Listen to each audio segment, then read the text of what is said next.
Welcome back and welcome to your business coaching moment for this month.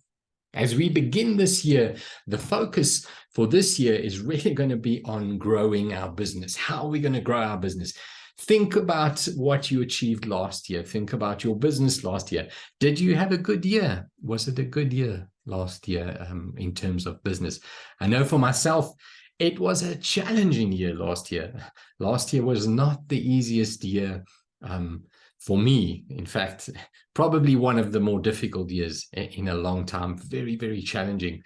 But I am looking forward to a much better year this year. And I'll tell you why I can say I'm looking forward to a better year this year. I'm working with my coach and our coaches, and we really are assessing what happened last year, what we did last year, the foundations that we've set in place last year. And this year, we're ready to build on that. We're ready to move forward. The foundations are solid. We've done a lot of research, a lot of homework. We have strategies in place. And this year, I'm really optimistic about the future. Guys, and I know that there's a lot of negativity going around now, especially in our country, South Africa, with regards to the political situation, with regards to the energy situation, the electric situation, load shedding, the economy, and what's happening in the economy, and just the lag and the results from everything that went wrong last year. And I just want to remind you that no matter what happens, if you look throughout history, there are people who made money in up times, and there are people who made money in down times. There are people who made money in recessions, and there are people who made money when there wasn't a recession. So what I'm trying to say here is, guys, don't give up hope. Don't sit back and say, well, I'm not going to do anything. I'm just going to sit back and wait this thing out because the economy is down and we've got load shedding all the time and rolling blackouts and crime rates are up and the political situation is unstable and corruption. And I mean, guys, don't give that stuff power in your business. Take control. Be optimistic about the future. Do the work, and I promise you, you'll see results. Today, we're focusing on your marketing plan and your marketing strategy for this year. So as you're starting off this year, this is the first month, this is January, I want you to sit back and think about how I'm going to increase the efficiency of my marketing plan. How am I going to market a lot more effectively during this year so that the money and the energy and the effort that I put into marketing this year produces a return on my investment. It produces definite results for me. Guys, I don't want to spend money on marketing if I don't know that it's going to bring me a return and a result. So when we build our marketing strategies and when we coach our businesses, we look at a marketing strategy that is guaranteed to produce results. If it's not, then you need to rethink that.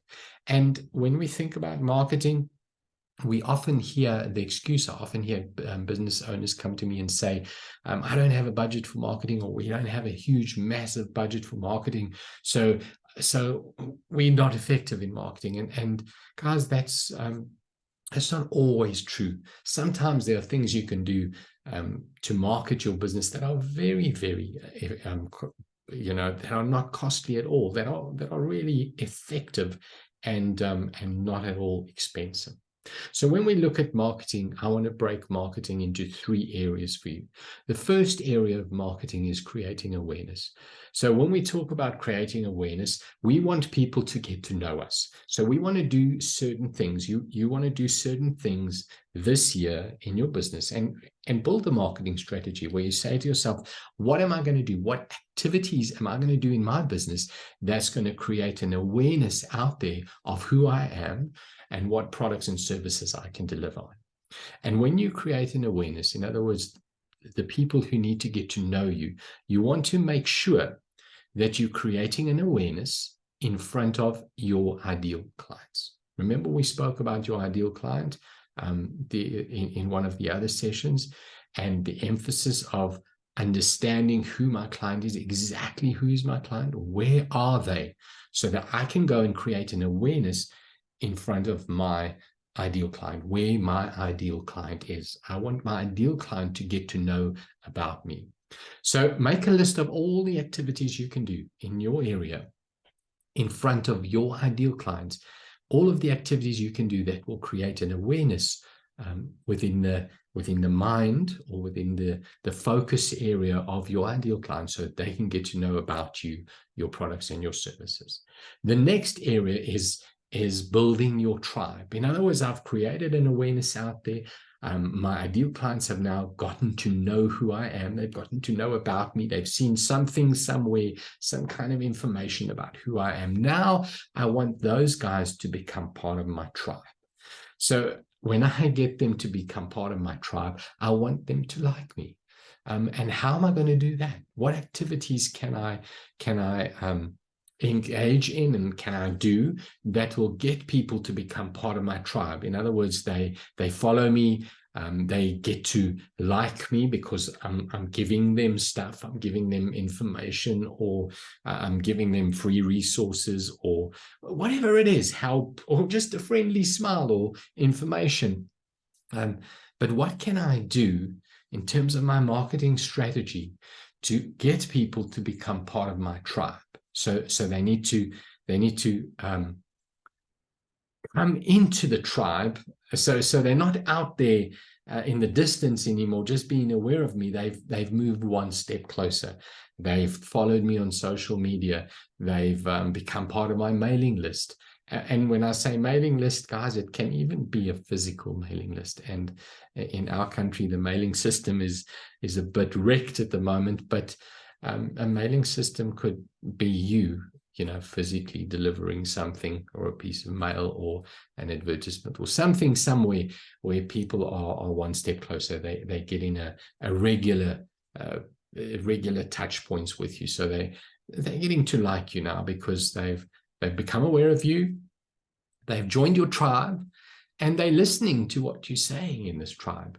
And they're starting to say, you know what, I quite like that business. I like what they're putting out. I like their quality. I like their values and what they stand for. And I like them. And then number 3 is where they become part of your inner circle. So they're now part of your tribe, and they're coming one step closer. They're becoming part of your inner circle. In other words, they now trust you. They've gotten to know you, they like you, and they trust you. And because it's when they trust you that they spend money with you. Okay, it's when they trust you, when they become loyal customers. So someone who trusts you and who trusts your business will not only be a loyal client, but they will also be a raving fan. They would also be the ones who refer you to other people that they know as well. So when it comes to marketing, I want you to build a strategy around those 3 areas. What activities am I going to do to create an awareness in front of the right people where they can get to know me? How am I going to get them to become part of my tribe? What activities am I going to do? What am I going to put out there? Memberships, whatever it is, to get them to become part of my tribe. And then once they're part of my tribe, how am I going to convert them and get them to trust me enough that they will become part of my inner circle? Raving fans who help me grow my business. Guys, marketing is not that challenging. It's not that difficult. Take a journal, start writing out, start talking to your team and the guys that are with you. Start looking at what other businesses are doing. Not even necessarily your competitors, but just other businesses in your area. What are they doing to create know, like, and trust, right, in your area? And then start actively working on marketing, because that's how we're going to grow our business this year. We're going to market a lot more effectively. And then next month, we're going to talk about sales, because marketing effectively is one part of the job done.